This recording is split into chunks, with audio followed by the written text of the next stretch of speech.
आसामच्या मुख्यमंत्र्यांचा शपथविधी सोहळा पार पडलाय। हिमंता बिस्वा शर्मा यांनी दुसऱ्यांदा आसामचे मुख्यमंत्री म्हणून शपथ घेतली। शर्मांचं 4 कॅबिनेट मंत्र्यांनी सुद्धा शपथ घेतली। पंतप्रधान मोदींचं भाजपच्या दिग्गज नेत्यांची यावेळी हजेरी पाहायला मिळाली।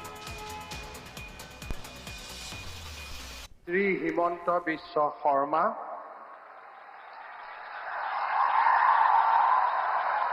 ঈশ্বৰৰ নামত শপত লওঁ যে বিধিৰ দ্বাৰা স্থাপিত ভাৰতৰ সংবিধানৰ প্ৰতি মই প্ৰকৃত বিশ্বাস আৰু আনুগত্য পোষণ কৰিম। মই ভাৰতৰ সাৰ্বভৌমত্ব আৰু অখণ্ডতা অক্ষুণ্ণ ৰাখিম।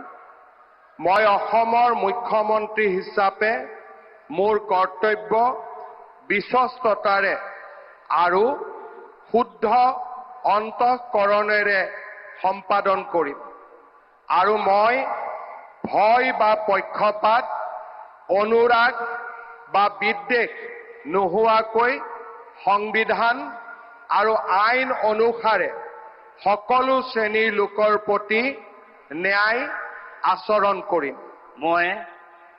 মই শ্ৰী হিমন্ত বিশ্ব শৰ্মা ঈশ্বৰৰ নামত শপত লওঁ যে মই অসমৰ মুখ্যমন্ত্ৰী হিচাপে মোৰ কৰ্তব্যৰ যথাযথ সম্পাদনৰ বাবে আৱশ্যক হোৱাৰ বাহিৰে মই এনে বিষয় যি অসমৰ মুখ্যমন্ত্ৰী হিচাপে